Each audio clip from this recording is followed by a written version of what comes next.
Olá pessoal, tudo bem? Como vocês estão? Meu nome é Ives Bittencourt, você está no canal Fazer Direito. Convido você já a compartilhar esse vídeo, curtir, acionar o sininho para você receber as nossas notificações e se inscrever no nosso canal para você estar recebendo os novos vídeos que vão estar aparecendo aqui. Nós vamos estar falando hoje sobre o processo de habilitação.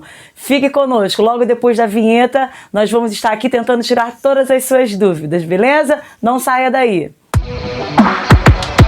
Quero aprender o que devo fazer. Não quero andar de qualquer jeito. Quero fazer o que é direito.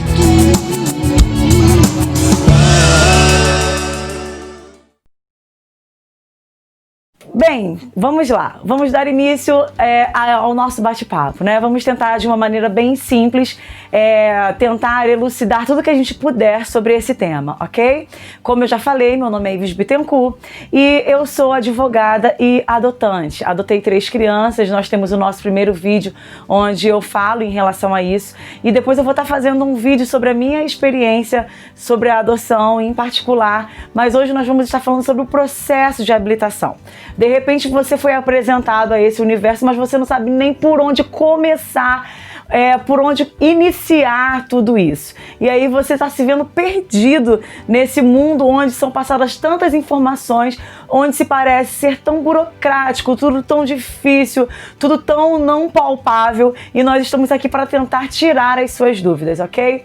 Primeira coisa que você precisa fazer, se você tem o interesse de adotar uma criança, se você já tem isso certo no seu coração, se você é casado, o seu marido, os dois pretendem ter isso ou não, hoje o processo de adoção ele não está restrito exclusivamente para pessoas que são casadas, ele também é possibilitado para pessoas solteiras, tá? E você passa pelo processo de habilitação justamente para isso, onde você vai ser avaliado, onde vai ser avaliado o seu perfil para saber se você está apto ou não. Primeiro passo, primeira medida que você precisa adotar, você precisa procurar a comarca responsável pela localidade onde você reside. Então você precisa saber qual é a comarca que é responsável pela questão da adoção da onde você mora. Por que você precisa fazer isso? Eu vou procurar qualquer outra comarca e vou me informar lá para saber sobre documentações, para saber como eu devo proceder. Eu não te oriento a isso, porque mesmo em se tratando, vamos falar aqui do estado do Rio de Janeiro, mas vamos falar no âmbito de Brasil, porque eu tenho certeza que muitas pessoas nos assistem, muitas pessoas nos veem e podem não ser de dentro do Rio de Janeiro, né? Não morarem no estado do Rio de Janeiro. Então, mesmo se você for de um mesmo estado, só por ser comarcas de municípios diferentes, às vezes há distinção em relação à documentação. Bem, vou dar o meu exemplo. A minha comarca era uma comarca bem criteriosa, então eu atuo, né, na advocacia e o meu escritório de advocacia fica numa comarca diferente da onde eu resido.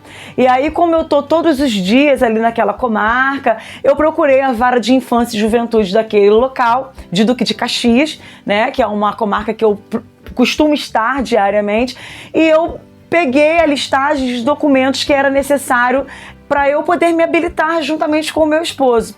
Só que quando eu fui até a minha comarca mesmo, que tinha correlação com o meu local de residência, a documentação era muito mais extensa do que a solicitada por Duque de Caxias. Então isso vai mudar muito de comarca para comarca. É óbvio que existem as documentações que são documentos gerais, que todas as comarcas vão pedir. Então seus documentos pessoais, o seu comprovante de renda, seu comprovante de residência, algumas pedem o comprovante de formação, se você tem nível superior, o seu diploma, outras vão pedir inúmeras certidões, tem umas que vão pautar só sobre certidões, algumas cíveis e criminais. A minha em específico pediu certidões de quase todos os ofícios, então eu precisei realmente levantar muitas certidões no meu processo de habilitação. Atestado médico. falando do seu estado psíquico, né? No caso da minha vara, da minha comarca, esse atestado, ele não podia ser emitido por nenhum psiquiatra, ele tinha que ser emitido por um clínico geral. Já existem comarcas que aceitam que seja expedido por um psiquiatra.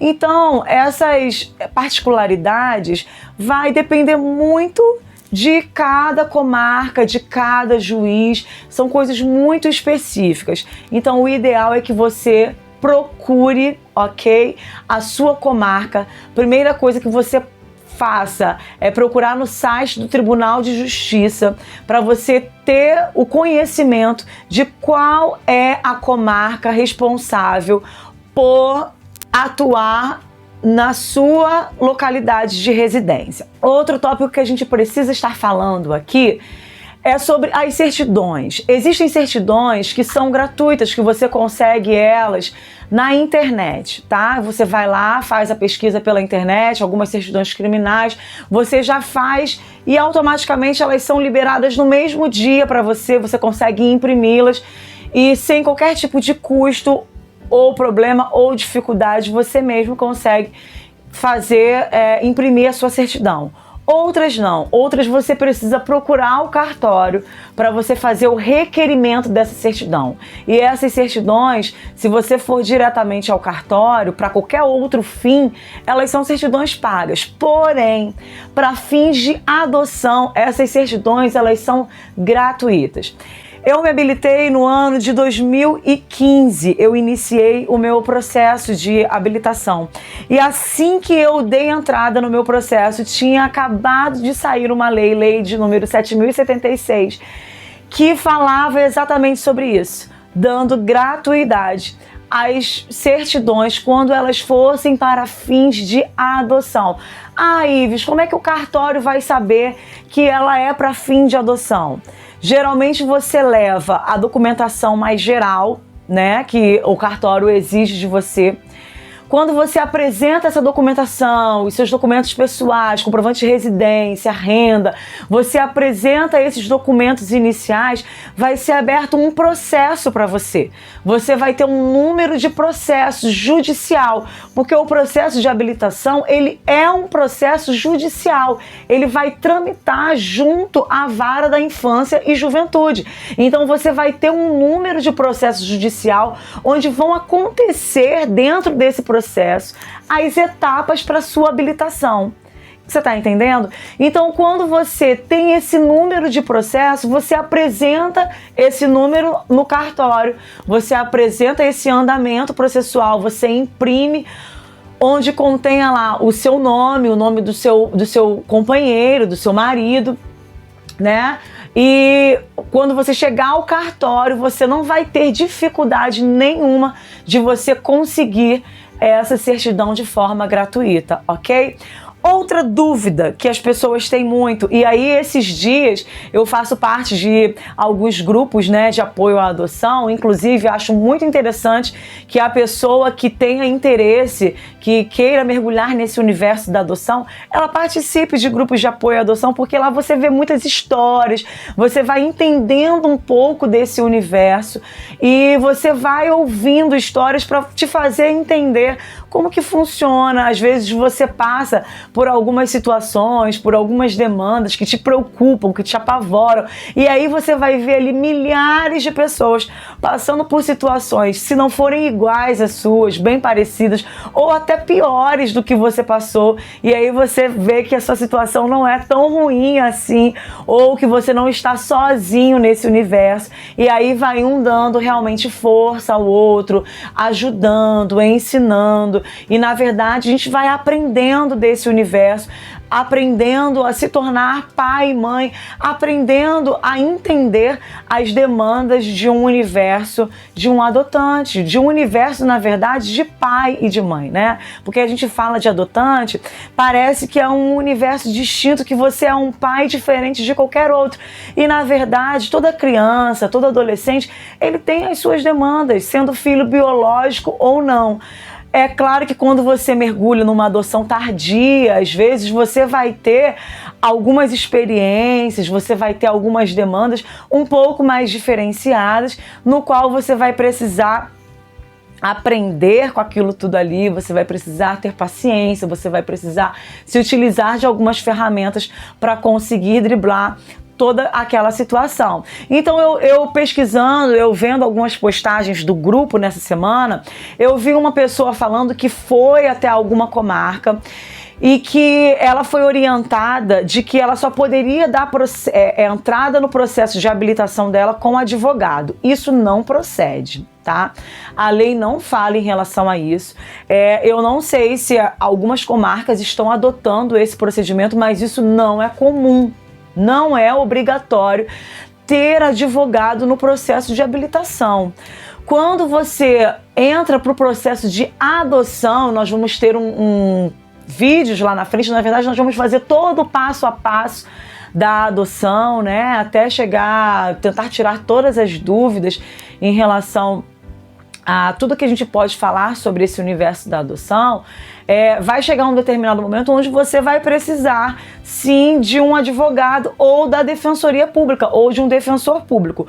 Porém, nesse primeiro momento da habilitação, isso não é necessário, ok? Algumas pessoas pensam que vai ser mais rápido, que um advogado, de repente alguns colegas estejam me ouvindo, eu sou advogada, né? E pode estar falando assim, poxa, tá queimando o meu filme porque acaba tirando do advogado aí um trabalho que poderia acontecer para ele. Mas eu tô aqui para esclarecer e elucidar aquilo que procede, o que é verdade. Então, assim, você não tem obrigação de ter um advogado nesse processo.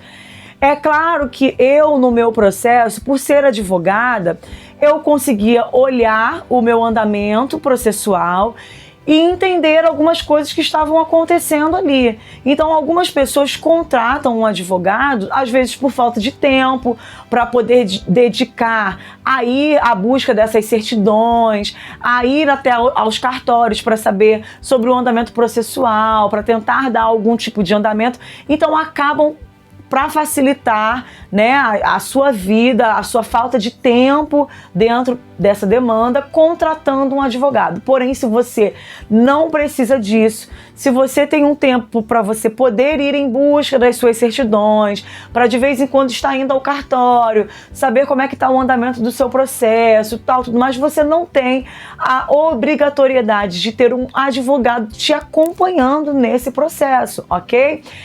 Esse processo, ele vai ser um processo onde vão ser marcados para você as reuniões no fórum. Geralmente são feitas reuniões em grupos e aí cada comarca vai determinar a quantidade de reuniões. Geralmente vão ser marcados encontros com os psicólogos, com os assistentes sociais, visitações nos lares. Algumas comarcas exigem que os adotantes se inscrevam em grupos de apoio à adoção e que participem de algumas reuniões nesses grupos, e aí eles apresentem um relatório dessas reuniões, carimbada pelo grupo de apoio, e juntem ao processo, tá?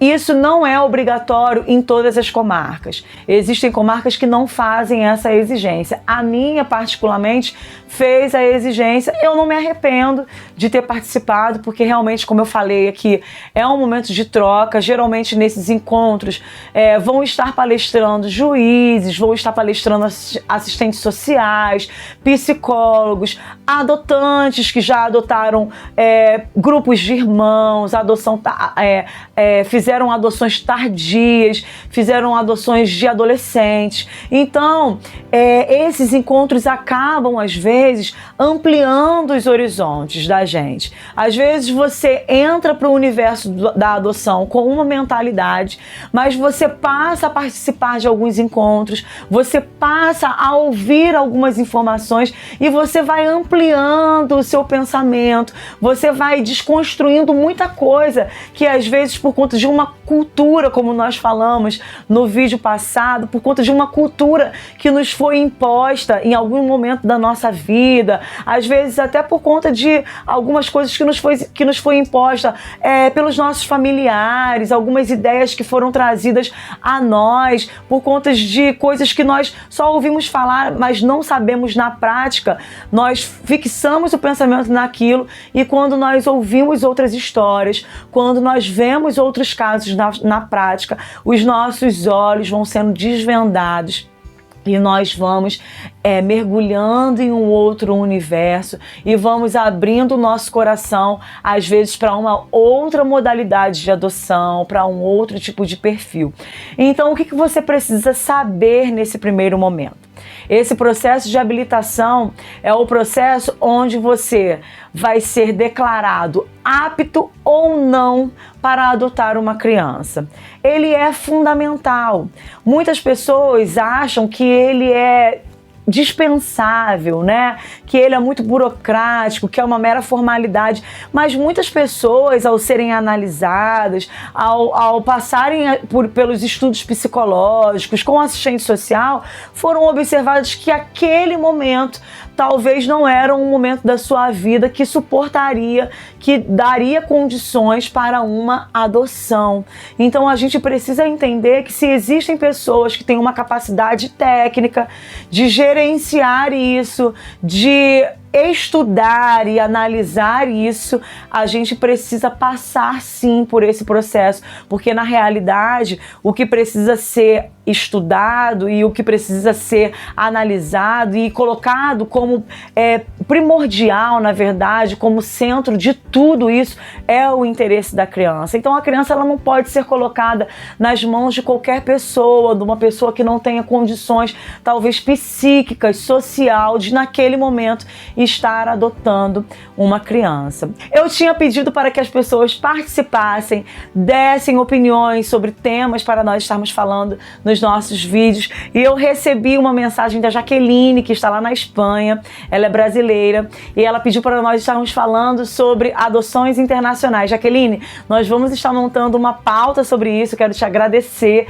desde já pela sua participação, pelo seu pedido, e se você tem algum pedido a fazer, se você tem dúvida em algum outro tópico, em algum outro assunto, nos mande. Talvez não seja o próximo vídeo, porque a gente vai tentar manter um cronograma por ordem dos acontecimentos no processo da adoção, mas em algum momento a sua dúvida, o seu pedido vai ser atendido com toda certeza, e nós vamos estar fazendo um vídeo para tentar esclarecer a sua dúvida. Eu já te peço novamente que você se inscreva no nosso canal, curta o nosso vídeo, compartilhe, convide pessoas para estar assistindo. Quando você compartilha, quando você se inscreve no nosso canal, você possibilita, a gente aciona lá o sininho para você estar recebendo as notificações dos próximos vídeos. Todas as quartas-feiras nós vamos ter vídeo novo no canal, e aí, dependendo do número de inscrições no nosso canal, isso nos facilita em muitas coisas, em fazermos transmissões ao vivo, e quando a gente pode fazer isso, esse mundo da adoção, às vezes nos acontecem coisas muito bizarras, né? E às vezes você tá na rua, acontece uma determinada situação, e o YouTube, ele só permite que você faça essa transmissão ao vivo, faça essa transmissão por celular, quando você tem uma determinada quantidade de pessoas inscritas no canal. Por isso que a gente pede que as pessoas não só visualizem o vídeo, mas que elas se inscrevam no canal, porque às vezes a gente tem uma situação muito bizarra ou muito legal para te orientar, para te mostrar como você proceder naquele momento, e a situação está acontecendo ali, mas a gente só tem um celular na mão, e que seria o veículo para a gente conseguir tentar fazer a transmissão e mostrar para o pessoal a realidade do dia a dia da adoção, do que acontece. E então a gente faz essa convocação a você. Para a gente estar finalizando, eu vou deixar um texto bíblico aqui, como de costume. Provérbios, capítulo de número 2, os versículos 10 e 11, diz assim: você se tornará sábio e a sua sabedoria lhe dará prazer. O seu entendimento e a sua sabedoria o protegerão. Bem, quando nós fazemos as coisas com sabedoria, com entendimento, nós estamos protegidos. Por isso, façam direito. Nós somos colocados nesse universo da adoção o tempo inteiro somos tentados, na verdade, a sempre darmos um jeitinho. Olha, apareceu o filho aqui, apareceu uma criança ali, e às vezes no desejo tão intenso de sermos pais, de nos tornarmos pais, brota aquele desejo de fazer a adoção de forma informal, mas eu te oriento, faça direito, porque a sabedoria, o entendimento nos protegem, tomando todo o cuidado. Se você se cercar de todo o cuidado, se você se cercar com sabedoria, com o entendimento, você não vai correr risco de futuramente ter um problema, responder um processo judicial e sofrer um grande desgaste na sua vida. Eu espero você no nosso próximo vídeo. Curta o nosso canal e até quarta-feira que vem. Quero aprender